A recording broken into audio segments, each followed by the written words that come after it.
8 no rīta. Kā lai tā fiksi pamostās?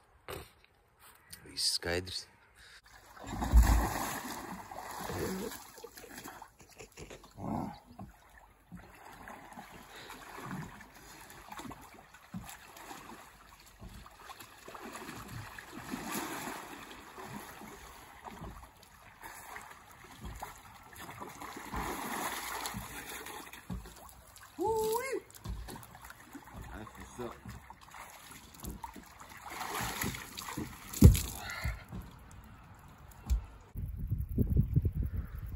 Upe 64.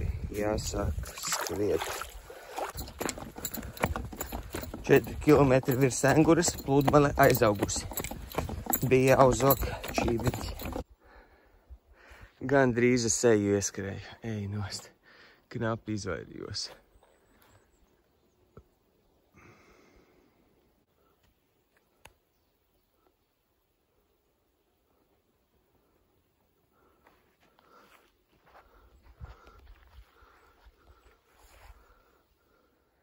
Tikko ieskrēju šitie te, viņš atstās pret mani un nokrita. Vau, tas gan bija moments. Sveiki! Kā te iet? Tu gan esi tāds paliels. Šī daļa ļoti patīkama. Ēniņa, jūriņa, perfekti. Moči. Noskrēju uz 7. dienas rītā 7,77. Un tagad esmu pelnījis mazliet iestiprināties. Un kas ir tas? It kā Latvijā nav privāto pludmaļu, bet šis izskatās kaut kas tūtam. Izskatās sapņaini.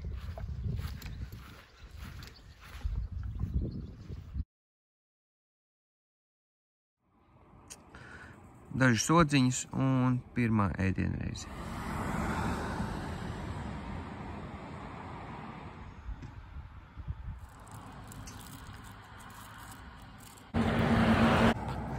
Ceļam jāuzkož. Bērciems bišķi tīrāks. Kaut kādu ceturtdienu maisiņu tikai izbēru. Jumi, jumi, jumi, kā man garšo šitā odziņa. Jumi, jumi, jumi, jumi. Manuprāt, būs pirmais lietus. 7. diena, apmēram dienas vidus. Virs Senguras, jā, cilvēku nav, bet nu tā jūra, nu tāda.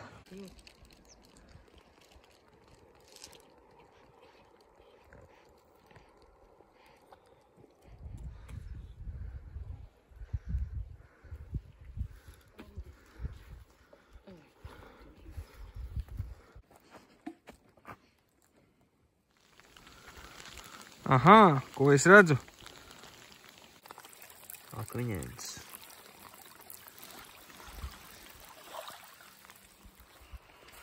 Vēl kādi 2 kilometri pa šo. Ko es atradu? 2. vai 3. maijs, 7. diena. No Bērciema līdz Mērsragam.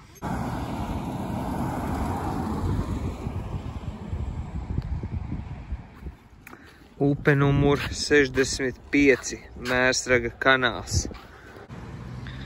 Tirgus visās valsts valodās. 7. diena esam naktsmītnē. 5, kas ir labi, rekords laikam. 5., 6. un 7. dienas akmeņi.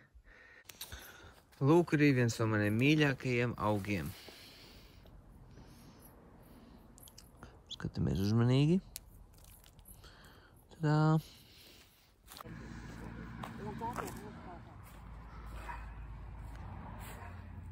Mācīties šķirot atkritumus. Tas kaut kas ļoti svarīgs. Mērsrags bišķi tīrāks.